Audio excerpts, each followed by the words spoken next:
বিধায়ক মৃণালৰ বাক্যবাণে জ্বলাইছে ৰাজ্য। বিধায়কৰ মুখত উজনি নামনিৰ ভেদাভেদ কিয়?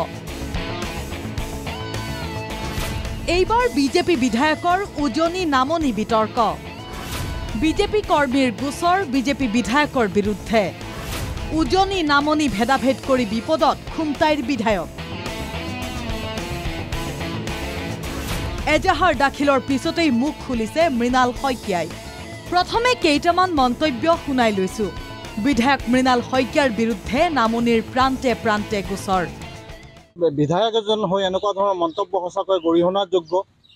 আমি অভিভক্ত গোৱালপাৰা আক্ৰাছৰ তৰফৰ পৰা ইয়াত বহুত ধিক্কাৰ জনাইছোঁ।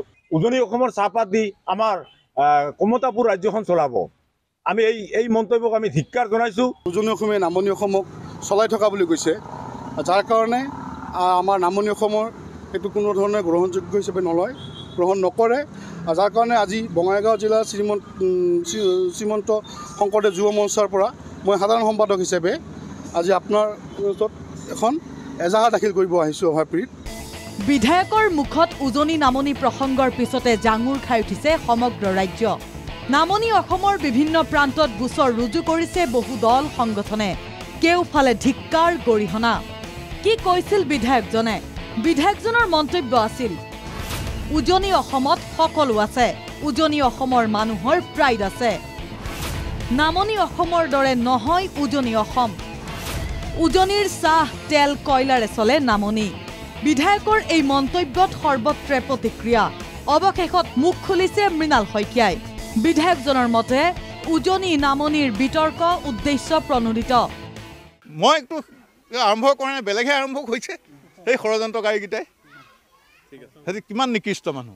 এইটো ডাঙৰ এটা কনস্পিৰেচি যে এই গৌৰৱ গগৈৰ ইছ্যুটো তল পেলাবলৈ এইটো এটা আনিছে, লগতে উজনিৰ প্ৰতি ঘৃণাৰ এটা ভাৱ আনিবলৈ আছামে চক্ৰান্ত কৰিছে।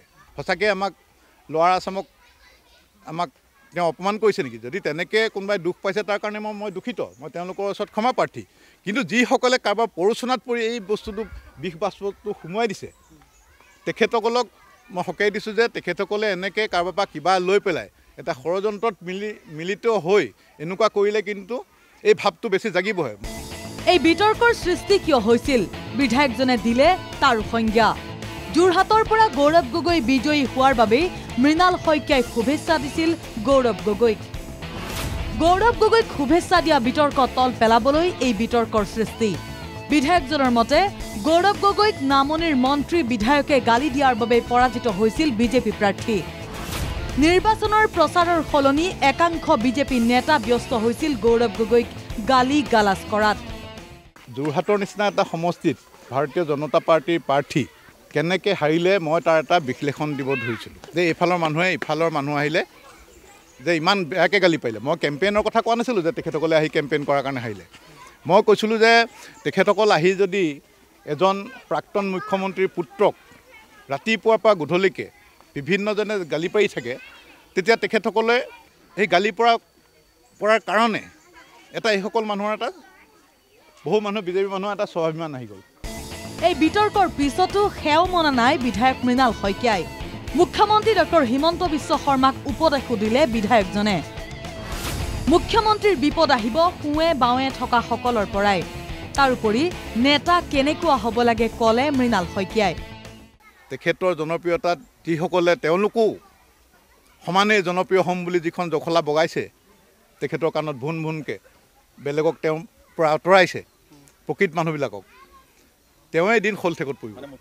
মুখ্যমন্ত্ৰী ডাঙৰীয়া তেখেতৰ কাণত ভুন ভুনোৱা মানুহখিনিৰ পৰা তেখেতে সাৱধান হওক। কাৰণ প্ৰত্যেকজন লিডাৰৰ ডাউনফলত কিন্তু পাব্লিক নাই, তেওঁৰ আশে পাশে থকা চাইক'ফেন্সবিলাকহে থাকে। আৰু নেতা এনেকুৱা হ'ব নালাগে যে মই যি ভাল পাম সেইটোৱে মোক সকলোৱে কওক। বিতৰ্কিত বিজেপি নেতা মৃণাল শইকীয়াৰ মন্তব্যক লৈ ৰাজ্যজুৰি সৃষ্টি হোৱা চৰ্চাৰ পিছতে শইকীয়াৰ স্পষ্টীকৰণে এই বিতৰ্ক মাৰ নিয়াই নে জুই জ্বলাই সেয়া হ'ব লক্ষণীয়। Bureau report NKTV+।